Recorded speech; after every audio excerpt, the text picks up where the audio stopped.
Welcome everyone to episode 2 of Pokemon Project Paradoxium. Sorry that it took a while to come out, but it kind of takes a while to edit videos, especially these Pokemon ones, but I'm probably going to avoid doing these for a while, because they take a lot of time getting the images and stuff for, but it's whatever. In this episode, you'll learn about the Paradox Pokemon that you didn't get to learn about in the first episode that made a brief appearance. With that being said, however, I hope you guys enjoy this, and see you guys in for the next one. But with that being said, enjoy the video. So, did you get all that? Pretty much, you're right. It was a lot more in depth. I'm Zane, just so you know. I'm one of the newest officers. Kate, call me Kate. Who's your little friend? Oh, this little guy? I've had them for a couple of years now. I was traveling through Glimwood Tangle and he popped by. This is Paradox Applin, known as Iron Apple, a grass fairy type that resides primarily in the Galar region. Now, if Paradox Pokemon were to have normal abilities, it would have, Quark Drive, but would also have Ripen because, it's an Applin. Iron Apple is based off an old fairy tale which states, the magic fruit of the glowing trees can bring about greatness. The story goes that a young boy traveled into a forest to heal his sick mother and found fruits, but was shocked because they were Pokemon. This Pokemon is the representation of both aspects of the story, the innocent boy and the magic fruits. Although it appears to be an Applin, it has the aspects of Gigantamax Flapple and Appleton. Iron Apple is mainly a defensive Pokemon that could also be used as support, being able to heal its allies and also defend them. This is one of the most docile and friendly Paradox Pokemon that has ever been documented. Their nectar can be used to make medicine, which will heal the body of ailments and wounds. Iron Apple will play with other Pokemon that are not even Paradoxes, helping them grow stronger and get healthier. Iron Apple is a very good Pokemon to start off with, especially if you're going into PDF. I hear those things are pretty friendly. Is it true? Oh yeah, this little goober is more friendly than normal Applin. He even heals my Pokemon with his yummy nectar. Well, I think I should probably brief you in. We're going on our first mission soon. Already? I've been here for like a week and I already have to do stuff. I knew my mom said I should have become a nurse. Oh, don't be like that. It should be easy. We're going to subdue some Paradox in the South Province, Area 3. Something about a long, rock-like snake has been spotted tunneling in the cloth habitat. The only Pokemon like that in Paldea is Orthworm? This is way too big to be an Orthworm.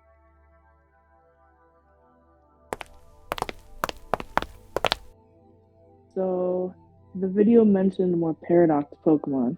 Yeah, why? I've been curious about that Metapod one it talked about. How could such a weak Pokemon turn into such a menace to the Kanto region? We don't really know where any of the Paradoxes came from, but they've been driving the Butterfree population to extinction. There used to be thousands if not millions of them in total, but now there's enough to fit in a Pokemon gym. I don't think gyms are as popular in Kanto anymore, sadly. This is Hardened Beetle, a Paradox Metapod, a bug poison type. A common misconception is that it is a bug steel type due to the almost metallic scales that comprise its shell, but it generates a poison-like substance that resembles acid on the end of its tail that it uses for combat. The scales of this Pokemon have also been determined to have flu-carrying properties. However, if successfully tamed, the sickness will not spread to humans. If it were to have a normal ability besides, photosynthesis, it could either have shed skin because of, Metapod, but also Moxie because of its attack stat and its resemblance to Heracross. Speaking of its resemblance to Heracross, the Pokemon resembles unique Metapod evolution mentioned in an old book created during Kanto's past. It mentions that a group of Metapod were cocooning under a tree into Butterfree and a horned Pokemon crawled along to watch them hatch. This was most likely a Heracross that they saw, guarding a group of vulnerable bug types. But since Heracross originated from Johto, they'd have no way of knowing that. Some speculate that this is the living, breathing ancient Metapod from millennia ago. Although more combat-oriented than its modern-day counterpart, it is one of the weakest Paradox Pokemon. Their large numbers and nests make it hard for new trainers to start their journeys easily. It is advised that if a Paradox Metapod is found, it is caught and contained by normal trainers or PDF, no matter where it is in the globe. Hardened Beetle is responsible for habitat loss and deforestation, which can have devastating effects on keystone species of Pokemon. Some that do pollination, forest growing, even seed planting. If Paradox Metapod is to spread any further, it can have disastrous results on the neighboring environments. We're here. Is this the boss's room? Yeah, it might look menacing, but he's nice when you get to know him. In fact, his dad was one of the trainers that defended Mesagoza, Really? That's cool. Now I'm more excited to meet him.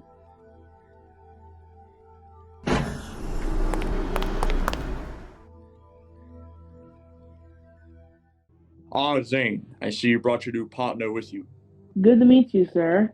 This is Alvin. He's the boss of this section of PDF. Indeed.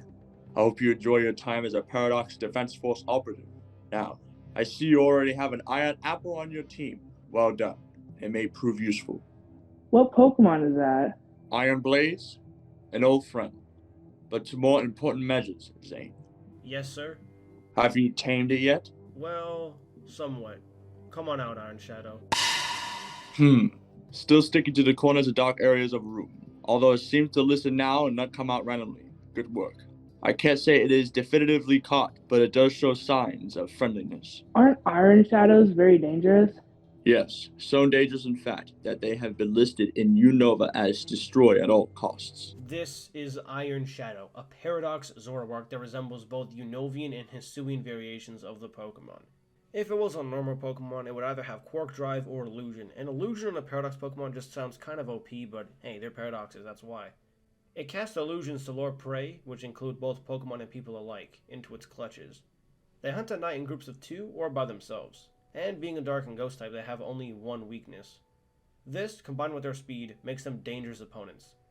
They seem to attack urban areas to find hordes of food using humans. And although typically hostile, they work with normal Zoroarks and Zorowoods to gather resources, typically to benefit the normal Pokemon rather than themselves. Only one specimen was ever contained and successfully domesticated, with experiments being done to introduce them to humans. No one can pinpoint an exact event or cause of their creation, making them even more mysterious. These things are fast, so fast in fact that their shadows can't even be seen by the human eye. If you want a ruthless creature that can attack prey in the night, Iron Shadow is what you need. They typically spend their time in Unova, but it has become increasingly clear that some started to appear in other regions.